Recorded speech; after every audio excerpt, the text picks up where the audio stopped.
Amém. Quero convidar você a abrir a sua Bíblia comigo na carta do apóstolo Paulo aos Filipenses.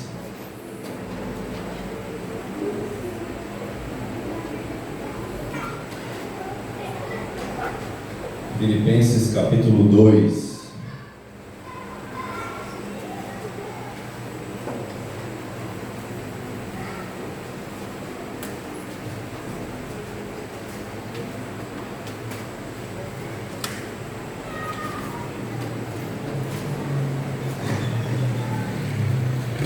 Geralmente essa época do ano, entre os últimos dias de dezembro e os primeiros dias de janeiro, são dias em que as pessoas costumam estabelecer as metas para o ano que se aproxima ou que já se iniciou, né? Então, algumas pessoas planejam ir para a academia, por exemplo, outras planejam fazer algum investimento, começar a construir uma casa, ter filhos, se casar, e está tudo bem, a gente vai vivendo assim. Só que também, nesse contexto que a gente vive, especialmente de redes sociais, essa época também é uma época em que surge diante dos nossos ouvidos e dos nossos olhos e das telas dos nossos celulares a promessa de que 2026 vai ser o ano da sua vida. Você já ouviu essa promessa ou não? 2026 vai ser o melhor ano da sua vida, né? Aí todo mundo diz amém, aleluia, glória a Deus, né?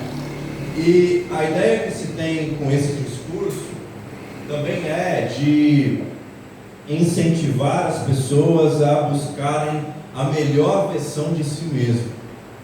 Então você vai se exercitar, se dedicar para atingir a melhor versão de si mesmo, para que esse ano seja o melhor ano de toda a sua vida. E com essa linha de raciocínio também vão dizer, olha, não dê ouvidos àquelas pessoas que nunca construíram nada, não dê ouvidos àquelas pessoas que não querem, que não vão te ajudar a alcançar os seus objetivos. Não é mais ou menos essa conversa que a gente escuta por aí? Só que há um paradoxo diante do Evangelho, diante da mensagem bíblica, né? Qual é esse paradoxo? Né?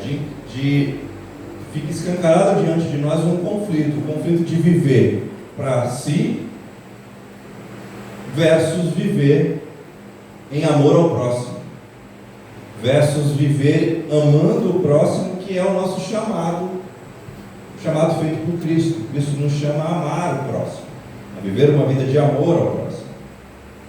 Então, não há nada de errado em você planejar o seu ano, não é isso que eu quero trazer nessa introdução. O problema é quando o seu planejamento está todo voltado para si mesmo. O problema é quando o seu planejamento não tem o outro, o próximo, as dores do próximo, as necessidades do próximo. O que é que nós vamos partilhar com o próximo? O que é que eu tenho de mais que falta para o próximo? Para o meu irmão, para a minha irmã. Então, o nosso planejamento de ano, se nós queremos de fato uma vida daqueles que se identificam com Cristo e fizeram de Cristo o seu Senhor e Mestre, e por fim se tornaram discípulos de Jesus, é um planejamento que visa essa experiência de caminhar ao longo da vida em dedicação e serviço ao próximo. E às vezes a gente tem uma ilusão. A gente olha, por exemplo, para a igreja primitiva de Atos 2 e costuma achar que aquela igreja era uma igreja perfeita. Já teve essa ideia? Não, porque eles dividiam tudo, eles repartiam tudo, e eles perseveravam na doutrina dos apóstolos. Mas acontece que não era uma igreja perfeita, ela tinha problemas. Nós olhamos para a igreja evangélica brasileira e a gente acha que o problema começou agora, mas o problema sempre esteve na igreja. Essa dificuldade que nós temos muitas vezes de concordar, de caminhar junto, de servir, apesar das nossas diferenças, é uma dificuldade que sempre aconteceu na igreja, na história da igreja. Então, A igreja de Atos não era perfeita, nem mesmo a igreja de Filipos era perfeita, apesar de ser uma igreja muito elogiosa e muito elogiada por Paulo, né? Paulo elogia várias vezes a igreja de Filipenses, a igreja de Filipos, mas não era uma igreja perfeita. E eu não sei se você sabe, nesse contexto que nós vivemos hoje, em que as pessoas estão muito focadas em si mesmas,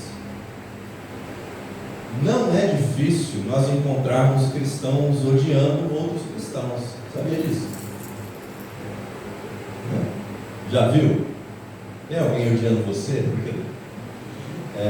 Não é difícil. E Paulo, nesse texto que nós vamos ler, ele está exortando esses irmãos a se lembrarem de uma coisa. A nossa rotina como discípulo de Jesus é a rotina do amor. É a rotina da comunhão, é a rotina do serviço. E é a rotina que ele vai dizer depois que nós vamos ler sobre você considerar os outros mais importantes do que a si mesmo. Olha que desafio.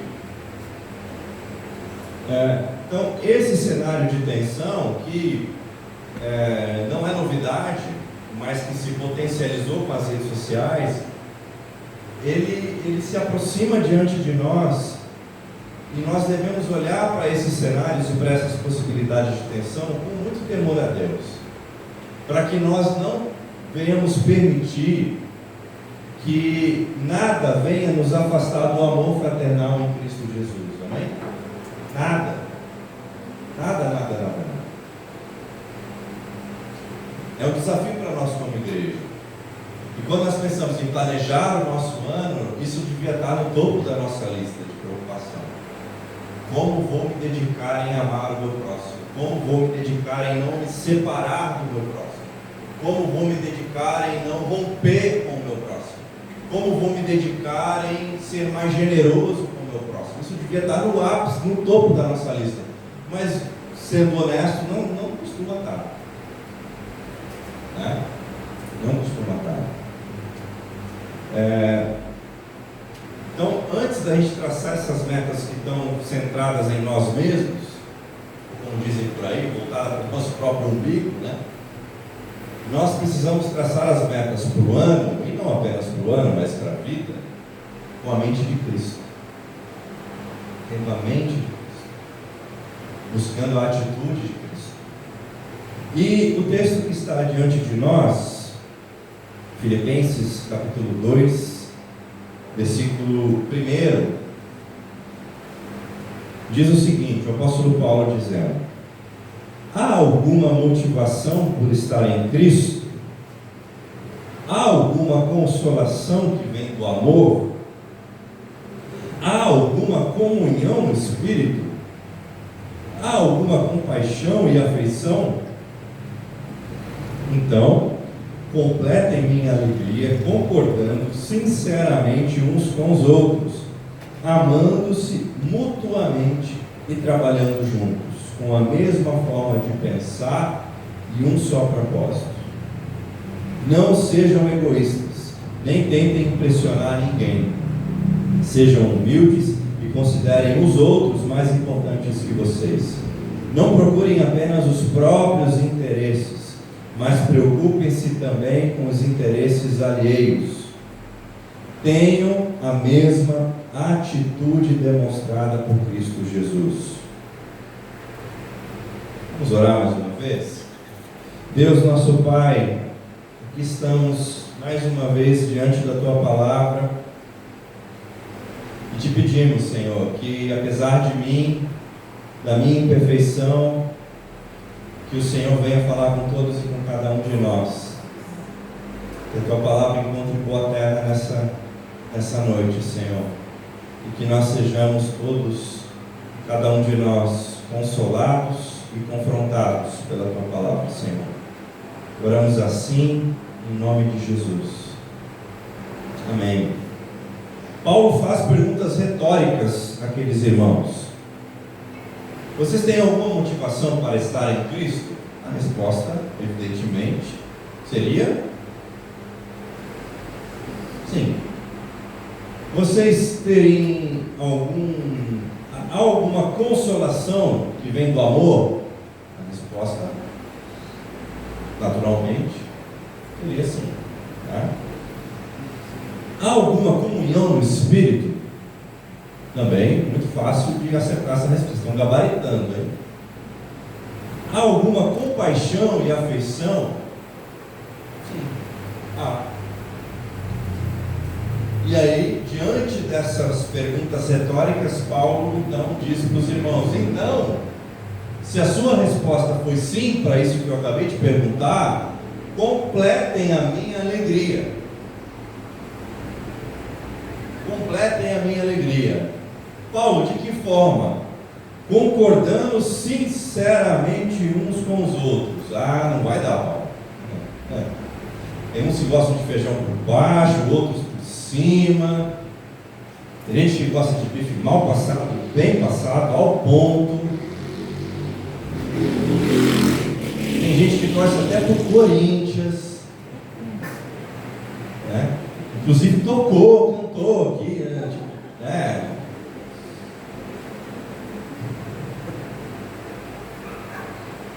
Tem gente que gosta de cachorro, outros gostam de gato, outros não querem ter nenhum tipo de pet. Uns gostam de Lula, outros de Bolsonaro, outros de nenhum dos dois. Uns preferem o Campeonato Brasileiro, outros preferem a Liga Europeia. Como é que a gente vai concordar? Sinceramente uns com os outros. Porque o nosso motivo de concordância, a partir da lógica bíblica, não é a pessoa que está diante de mim com uma opinião contrária a mim, mas é aquilo que Cristo fez por mim e por ela. Por que é que eu me dedico em concordar sinceramente com os meus irmãos? Porque eu estou focado inteiramente naquilo que Cristo fez por nós. É Jesus o motivo da nossa concordância. É Jesus o motivo que nos une. É Jesus que nos traz a convicção de que existe uma alegria na unidade.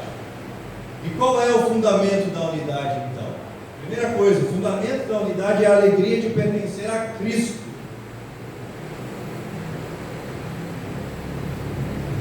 Não é sobre a superficialidade de todos os outros temas, como esses exemplos que eu citei para vocês, que podem ser capazes de nos afastar, de nos rivalizar.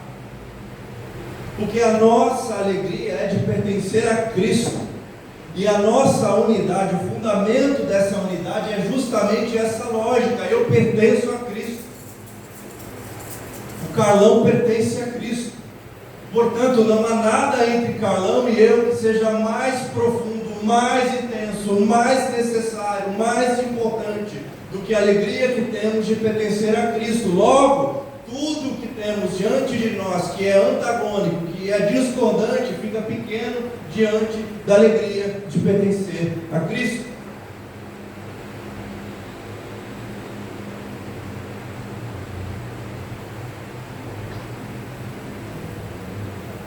A unidade não é uma ideia legal, é uma consequência teológica.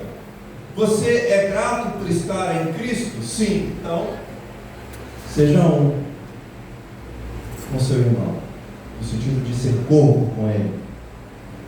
Você desfruta de consolo que vem do amor de Cristo?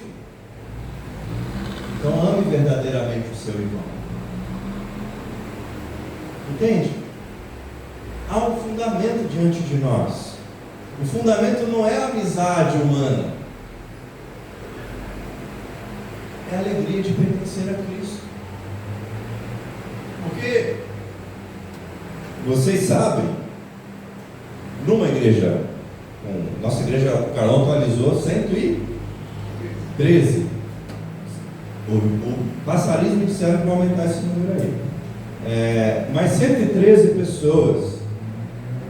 Você acha mesmo que o Silvio vai ser amigo de todos na mesma proporção, igualzinho? Não. Jesus tinha 12, e dos 12, 3, e dos 3, 1. Então é natural que a gente tenha relações mais próximas com algumas pessoas do que com outras.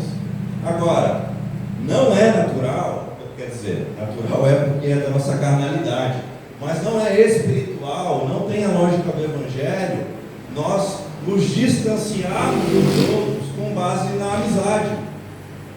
Não, essa pessoa não tem tanta amizade assim com ela, então eu não vou concordar muito com ela, não vou fazer questão de estar próximo dela, porque não, o fundamento é estar em Cristo, a alegria de pertencer a Cristo, não é a nossa amizade.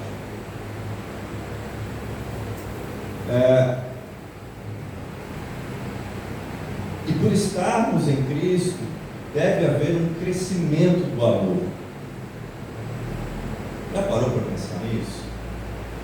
Que o certo seria o seguinte: quanto mais eu caminho com Jesus, quanto mais eu o conheço, quanto mais eu aprendo dele, mais eu amo as pessoas. Não deveria ser esse o nosso trajeto, a nossa jornada? Uma vida em que nós nos dedicamos em conhecer a Cristo e imitar a Cristo. Hoje conheci uma nova porção do caráter de Cristo, amanhã eu vou tentar imitar essa nova porção que eu conheci. E assim a gente vai na nossa vida vivendo essa realidade de ser empoderado pelo Espírito Santo para nos tornarmos capazes de exercer esse amor que vem de Deus para nós. Não é nosso, não é capacidade nossa, mas é a ação do Espírito em nós. E o amor vai crescendo. Deveria ser assim. Deveria ser assim. Curioso, né? O apóstolo Paulo, nesse momento em que ele escreve isso, ele estava preso. Se liga, Silvio. Paulo estava preso. O que é que alguém preso deve... Você imagina alguém preso? Imagina você sendo preso. Qual vai ser a sua preocupação número 1? Ser liberto, certo? Não era a preocupação número 1 do Paulo. A preocupação número 1 do Paulo era a saúde da igreja. Curioso, né? Curioso. Paulo não está preocupado, em primeira instância, com seu próprio interesse, mas com aquilo que beneficiaria os outros. E essa alegria que Paulo diz, né, ela só é completa quando a igreja vive em harmonia.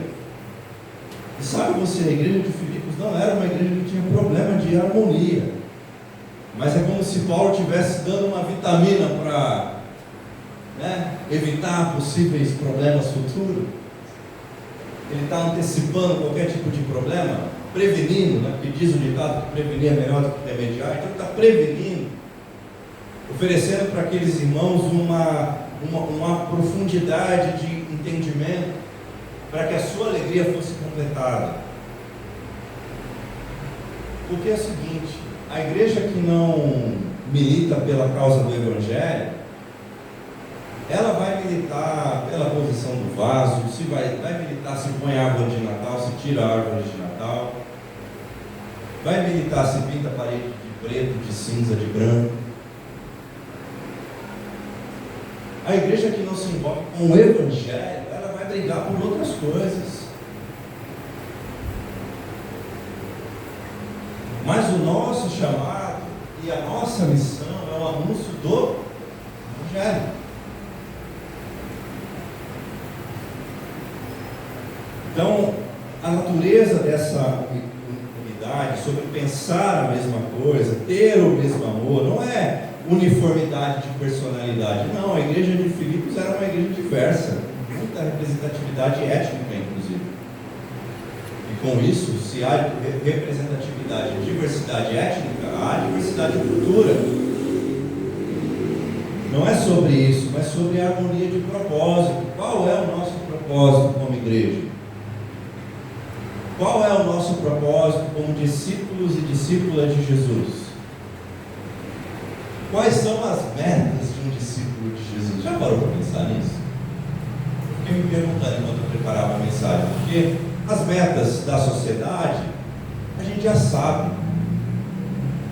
Mas quais são as metas de um discípulo de Jesus? Como deve ser essa lista, hein?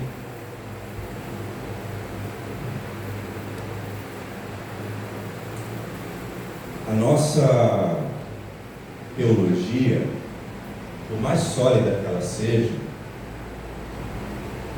por mais ortodoxa que ela seja, por mais zelosa que ela seja, ela precisa ter a influência do amor. Senão, já disse o apóstolo Paulo em 1 Coríntios 13, ainda que eu falasse a língua dos homens, e não tivesse amor, não ia valer nada.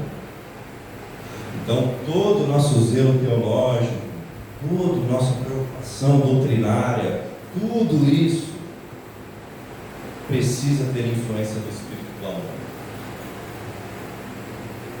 E aí, diante dessa unidade, apresenta-se diante de nós um obstáculo, mas também um remédio. O versículos 3 e 4 dizem o seguinte: vai ter uma versão que vai dizer sobre você não vai usar a palavra vanglória, mas na minha aqui diz o seguinte: não sejam egoístas, não tentem impressionar ninguém, sejam humildes e considerem os outros mais importantes que vocês. Não procurem apenas os próprios interesses, mas preocupem-se também com os interesses alheios. Eugene Peterson, na parafrasear a mensagem, nesse versículo 4, ele descreveu da seguinte forma: esqueçam-se de vocês o suficiente para estender a mão e ajudar.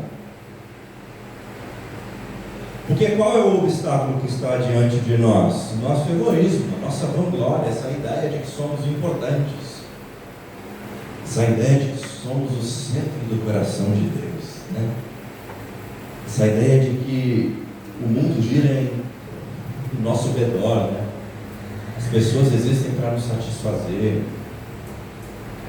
nós existimos para usar as pessoas para conseguir os nossos objetivos. Toda essa ideia evidencia o nosso egoísmo, fruto do pecado, da queda. E qual seria o remédio para o nosso egoísmo? Segundo o apóstolo Paulo, a humildade. Então, o remédio para o egoísmo, o remédio para a busca de vanglória é a humildade. Paulo que ele identifica: nada façam por partidarismo ou vanglória. O que é a vanglória? É a exaltação da carne, é a invenção pessoal, é o desejo de ser superior, de ter destaque, de ser notado.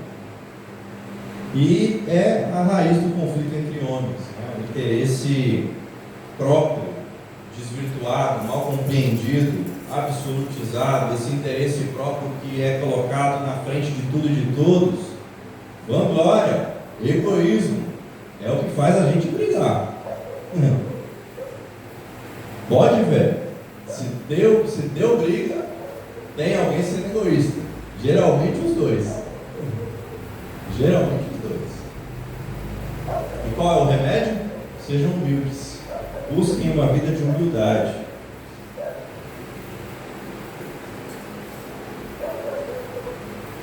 Isso é muito importante de nós nos atentarmos. Quando nós não cuidamos disso, é uma porta bem larga para o diabo entrar e fazer a festa. Quando a gente não dá espaço para reconhecer o nosso egoísmo e busca uma vida de humildade, é tudo que o diabo quer. Tudo que o diabo quer. A gente precisa tomar cuidado com isso, é um perigo. Não só no que diz respeito à divisão da igreja, mas as nossas relações serem fragilizadas com isso. Então, as divisões ocorrem porque nós não confrontamos o que resta de Adão em nós. O que é que ainda existe de Adão em você? Já parou para pensar? Geralmente a gente não para que é que existe de Adão em mim ainda? E é justamente por eu não pensar, por eu não confrontar, por eu não pressionar esse Adão, que às vezes eu ajo com egoísmo. Eu não confronto o Adão que ainda existe em mim. Porque ao confrontar o Adão que existe em nós, nós teremos que dar espaço para a mente e para a atitude de Cristo. E a gente às vezes não está muito à frente. Vamos ser sinceros? E a humildade é esse remédio, né? Considerem os outros superiores a si mesmo. Não é aqui achar que você não vale nada, sabe? Não é se desprezar, não é se rebaixar, não é se anular, mas é tratar o outro com preferência. Tratar o outro com preferência. Dar espaço. É esse ato extraordinário de olhar para o irmão assumindo que a necessidade dele é mais urgente que a minha. É difícil, né? Você olhar para alguém e considerar que a necessidade desse alguém é mais urgente que a sua, e ao invés de você buscar forma de resolver a sua, você vai junto com aquele irmão buscar forma de resolver a dele. Olha que doideira que é o Evangelho, que é a mensagem do Reino de Deus. E por que é que nós nos dedicamos nesse compromisso de cuidado, serviço e amor com o outro? Porque nós sabemos que o Senhor cuida de nós. Porque nós sabemos que as nossas necessidades, os nossos interesses, que os nossos sonhos serão todos eles cuidados e supridos de acordo com a vontade de Deus, nosso Pai. Portanto, não nos preocupamos e servimos. Precisamos olhar para fora. Paulo ele não está nos proibindo, nos advertindo, nos condenando, que você não deve ficar cuidando da sua vida. Não é isso. Não é sobre a sua sobrevivência, mas é sobre você ficar apenas olhando para você mesmo. Apenas preocupado consigo mesmo. Entende a diferença? Está tudo bem você batalhar pela sua sobrevivência, óbvio, mas cuidado para não ficar apenas envolvido com o seu interesse, com o seu sonho, com os seus propósitos, porque isso muitas vezes vai nos afastar da harmonia cristã e do cuidado com o próximo. Por isso nós tratamos o outro com preferência. Se cada um lembrar do próximo, ninguém será prejudicado e ninguém vai ficar sobrecarregado. Porque o que acontece? Geralmente tem poucas pessoas lembrando do próximo e essas poucas pessoas estão sobrecarregadas. É igual o trabalho na igreja. Geralmente tem pouca gente trabalhando na igreja e tem muita gente sobrecarregada. Não pergunta para ninguém dessa igreja, não. Pergunta para alguém de outra igreja, para você fazer a pesquisa. Você vai entender. Então, quando nós nos dedicamos, nós socorremos alguém e tiramos o peso de outra pessoa.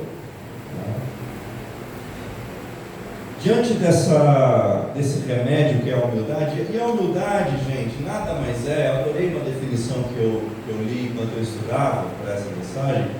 Sabe o que é a humildade? Não sou eu que disse, tá? Foi os comentaristas que eu li. Eu achei engraçado que dois concordaram com o tema. Sabe o que é humildade? Cuidado, não estou te ofendendo, tá? Mas humildade é a consciência da sua insignificância. Doeu aí? Porque quando eu li, eu fiquei chateado. Ser humilde é ter consciência da própria insignificância. Tem um vídeo do filósofo Mário Sérgio Cortella, que todos conhecem, mas esse vídeo eu acho que é o vídeo que deixou ele mais famoso, assim, que teve maior repercussão. Quando alguém diz assim, sabe com quem você está falando? Já se deparou com alguém que disse isso? Sabe com quem você está falando? Pesquisa depois desse vídeo. Mário Sérgio Cortella explicando com quem você está falando. Você vai entender sobre essa consciência da insignificância. Isso é humildade. Por isso que nós damos espaço e preferência para o outro, porque a gente reconhece a nossa insignificância. Isso é ter a mente de Cristo. E por fim chegamos nesse modelo supremo, que é justamente a mente e a atitude de Cristo. Versículo 5. Tenham a mesma atitude demonstrada por Cristo Jesus. Sabe qual foi essa atitude demonstrada por Cristo Jesus? Versículo 6. Embora sendo Deus, não considerou que ser igual a Deus fosse algo a que devesse se apegar. Em vez disso, esvaziou a si mesmo e assumiu posição de escravo e nasceu como ser humano. Quando veio em forma humana, humilhou-se e foi obediente até a morte, morte de cruz.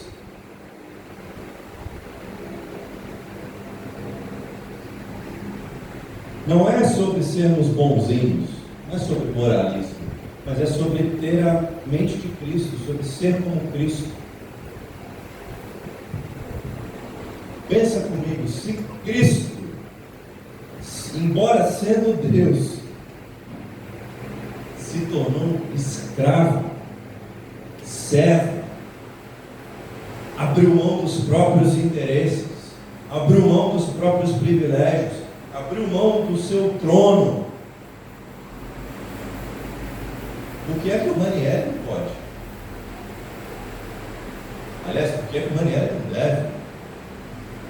Né? Por que é que eu tenho que me considerar essa pessoa intocável, inquestionável, incorruptível? Por que é que eu tenho que me considerar essa pessoa que está sempre certa,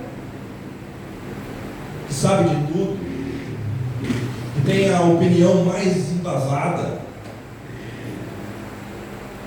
Por que é que eu não cedo espaço com a mente de Cristo para que o outro não apenas exista, mas viva em comunhão comigo?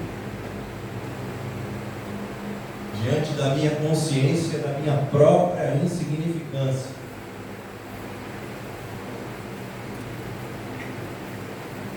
E não basta a nós termos a mente de Cristo apenas, porque a mente de Cristo nos levará para a atitude de Cristo.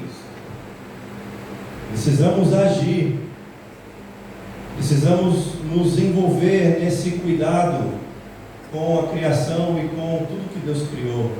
Deixa eu contar uma coisa para você. Presta bem atenção nisso que eu vou dizer. Se você tiver que guardar uma frase, você guarda essa. Quem ama Cristo, ama quem Cristo ama. Quem ama Cristo, ama quem Cristo ama. Quem é que fica de fora do amor de Jesus?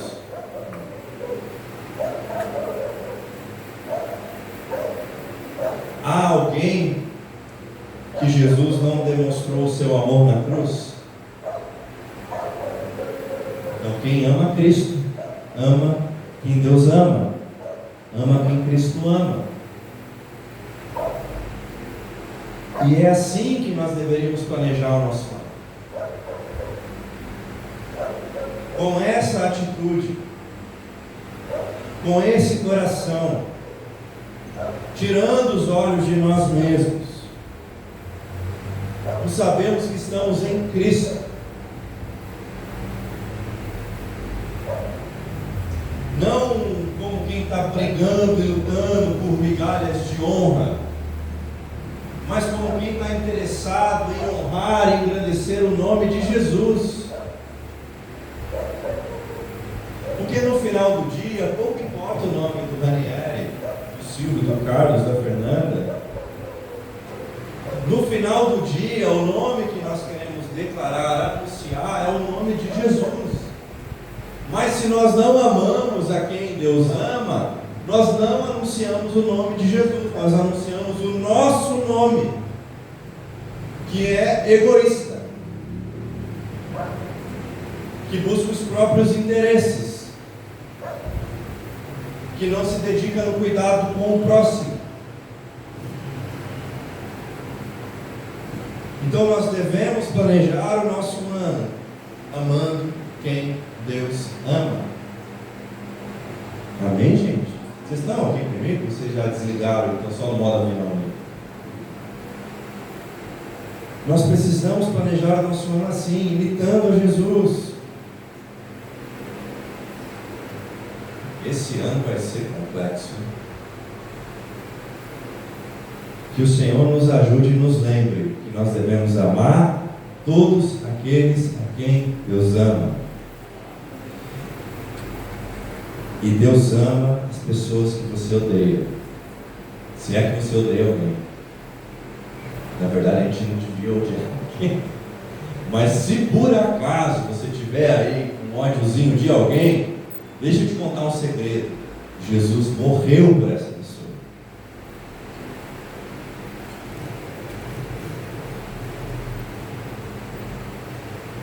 Então, qual deve ser a atmosfera da nossa comunidade, da igreja de Jesus? O ambiente da igreja deveria ser insuportável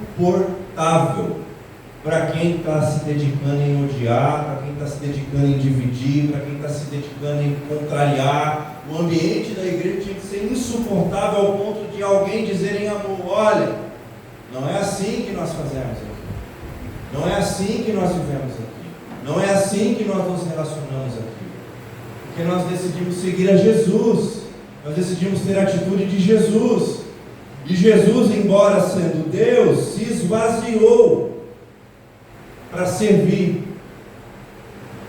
Aqui nós amamos a quem Deus ama. Esse deve ser o ambiente da igreja.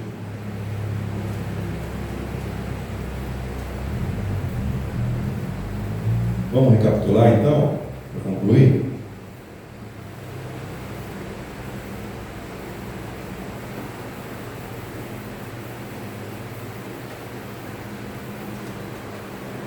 Não é novidade que o mundo nos empurra para o egoísmo. Isso está claro, né? Mas Paulo está nos chamando para quê? Para uma vida fora de nós, para além de nós. Nós entendemos aqui que a vanglória também destrói o quê? A comunhão. O que é que restabelece a comunhão? Humildade. O que é a humildade? Consciência da própria insignificância.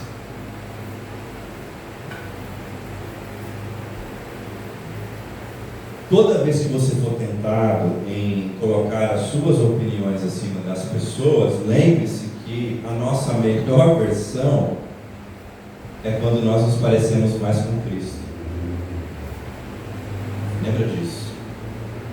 A melhor versão de nós mesmos não é um eu mais rico, mais magro, mais forte, mas é um eu mais parecido com Cristo. Amém? Então, na nossa lista, por que não incluirmos, refletirmos sobre não sermos motivos de divisão, sobre não buscarmos o interesse o meu interesse antes do meu irmão, sobre vencer tensões políticas com amor sacrificial. Por que eu não coloco na lista que esse ano eu vou ser mais generoso com os que precisam? Vou me dedicar mais em oração pelos meus irmãos. Estou dando sugestões de coisas para você colocar como meta para o seu ano. Vencer a timidez e construir novas relações de comunhão em Cristo. Não se acovardar e pedir perdão todas as vezes que forem necessárias. Priorizar a comunhão com os irmãos, o tempo em comunidade, o serviço ao reino de Deus. Porque se nós estabelecermos uma lista com coisas como essas, nós vamos caminhar nessa peregrinação de pessoas que estão buscando ser mais parecidas com Jesus. E enquanto mais elas se parecem com Jesus, mais elas amam aqueles a quem Deus ama. E ninguém fica de fora desse amor. Amém? Você já pensou no testemunho que seria para o mundo se vivemos não tendo em vista apenas os nossos próprios interesses, o mundo vendo como seria toda a sociedade, se toda a sociedade se amasse como os cristãos se amam. Mas dá uma olhada hoje, acho que a sociedade não está tendo bom exemplo. Que lindo seria se a sociedade, ao olhar para nós, é isso que o texto bíblico diz, né? Que eles caíram na graça do povo, inclusive daqueles que eram descrentes. A nossa missão como quem anuncia o Evangelho é comunicar ao mundo que há amor entre nós,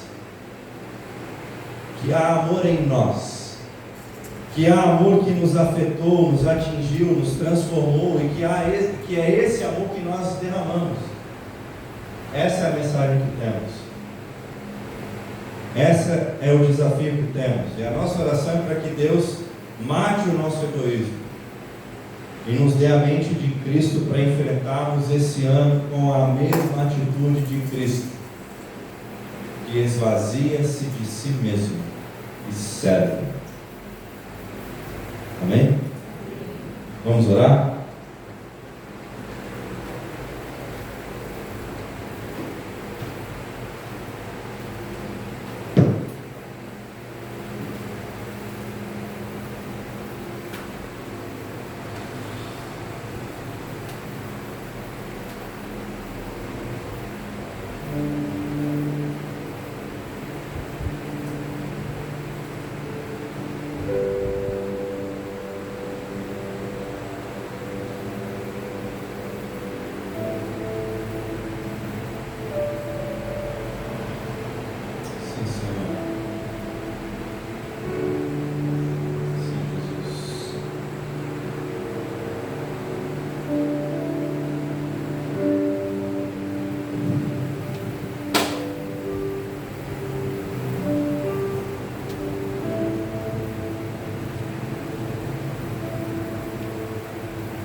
Senhor, Tu conheces o nosso coração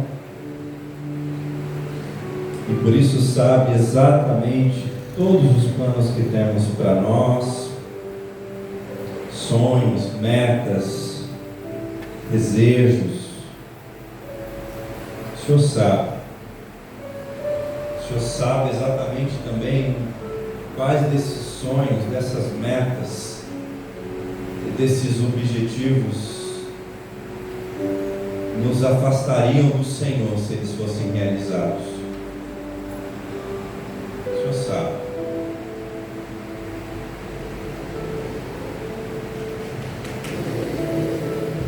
Que bom que o Senhor sabe, porque nós podemos nos aproximar sem constrangimento de Ti e clamar por aquilo que o apóstolo Paulo descreveu como metanoia. Clamar por essa renovação, transformação da nossa mente, para que tenhamos a mente de Cristo. A mente de Cristo. Porque guiados pela mente de Cristo, Senhor, muitos desses planos, dessas metas, desses objetivos nem estariam nas nossas listas e nos nossos pensamentos.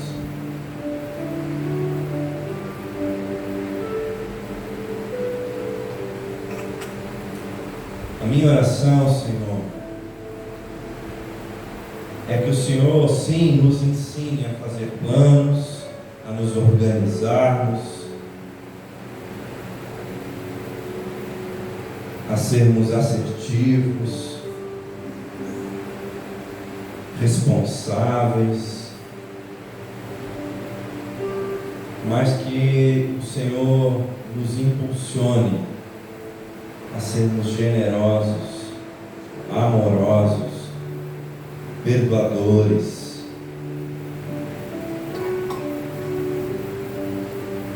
pacientes. Que o Senhor nos transforme a ponto de conseguirmos caminhar em comunhão com todos aqueles e aquelas que pensam diferentes de nós, com a consciência de que o que estabelece a nossa unidade não são as nossas diferenças, mas a alegria de pertencer a Jesus. Nós pertencemos ao Senhor, somos teus, ovelhas do teu pastoreio. Que essa convicção de que somos amados por ti, protegidos por ti, sustentados pelo Senhor, que isso nos dê a paz necessária para vivermos um ano de interesse sincero em socorrer os nossos irmãos e irmãs, em sermos consolo, em sermos braços estendidos, em sermos socorro financeiro, em sermos socorro médico, em sermos, Deus, pessoas que se comprometem com a totalidade da vida do outro, porque entendem que nós devemos amar e cuidar de todos aqueles a quem o Senhor ama e cuida.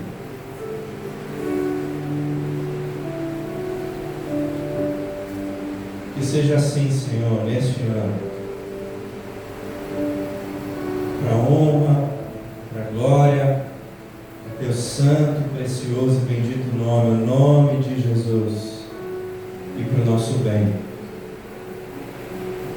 Que a graça do nosso Senhor Jesus Cristo, o amor de Deus, o nosso Pai, a comunhão, a consolação, a presença poderosa do Espírito Santo, seja com você, seja com a sua casa, seja com todos aqueles que clamam e amam a Jesus, hoje, sempre, até que Ele venha, em nome de Jesus.